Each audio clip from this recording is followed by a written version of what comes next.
पिता का दर्द। पटरी पर ट्रेन सरपट दौड़ी चली जा रही थी। मुसाफिरों से भरी ट्रेन में टीटी को एक पुराना सा बटुआ मिला। उसने उस गंदे से बटुए को खोलकर ये पता लगाने की कोशिश की कि वह किसका है, लेकिन बटुए में ऐसा कुछ नहीं था जिससे कोई सुराग मिल सके। बटुए में कुछ पैसे और प्रभु श्री राम की फोटो थी।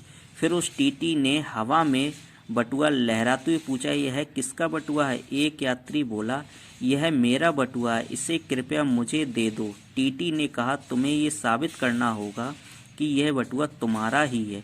केवल तभी मैं यह बटुआ तुम्हें लौटा सकता हूँ। उस बुजुर्ग व्यक्ति ने मुस्कान के साथ उत्तर दिया, इसमें प्रभु श्री राम की फोटो है। टीटी ने कहा, ये कोई ठोस सबूत नहीं है। किसी भी व्यक्ति के बटुआ में प्रभु श्री राम की फोटो हो सकती है, इसमें क्या खास बात है? बटुआ में तुम्हारी फोटो क्यों नहीं है? बुजुर्ग व्यक्ति गहरी सांस भरते हुए बोला, मैं तुम्हें बताता हूँ कि मेरा फोटो इस बटुआ में क्यों नहीं है।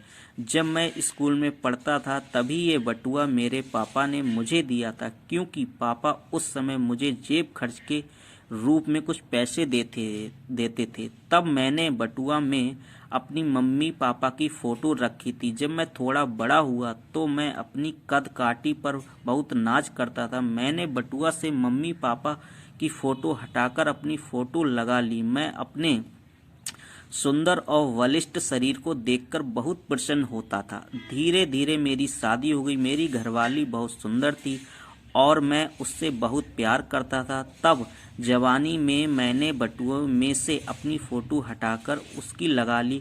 मैं कई घंटों तक उसकी सुंदरता को निहार करता था। जब मेरे पहले बच्चे का जन्म हुआ तब मेरे जीवन की एक और नई शुरुआत हुई और मैं अपने बच्चे के साथ खेलने में ज़्यादा समय देने लगा और काम से जल्दी घर आ जाता था।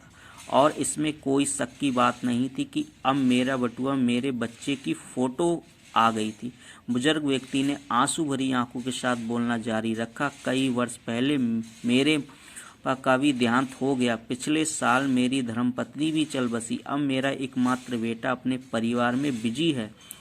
वह मेरी देखभाल नहीं कर सकता। जिस बेटे को मैं बहुत प्यार करता था, अपने खून से जिसे पाला, अब वह मेरे पास नहीं है। अब मुझसे बहुत दूर अपने परिवार में खो चुका है। अब मैंने प्रभु श्री राम की फोटो बटुआ में लगा ली है।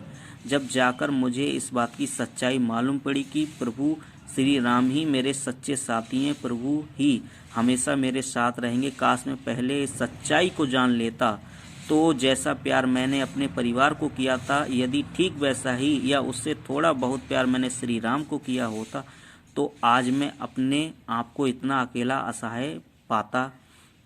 उसकी दुख भरी बातें सुनकर टीटी ने उस बुजुर्ग व्यक्ति को बटुआ लौटा दिया और जब गाड़ी अपने गंतव्य स्थान पर पहुंच गई, सारे यात्री ट्रेन से उतरकर अपने अपने घरों की ओर चल दिए। आज अपने घर जाते समय टीटी के दिमाग में बार बार उस बुजुर्ग की बातें ही याद आ रही थीं और जब घर पहुंचकर अपनी पत्नी से कहा, देखना तो जरा भगवान के पूजा घर में कोई भगवान की फोटो है जिसे पर्स में रखा जा सके। इस पर पत्नी पूजा घर में गई और भगवान की एक फोटो लाकर अपने पति को दे दी, जिससे उसने अपने पर्स में रख लिया। हेलो दोस्तों, आपको ये कहानी कैसी लगी? प्लीज़ हमारे चैनल को सब्सक्राइब करें और लाइक करें और शेयर करें। Thank you.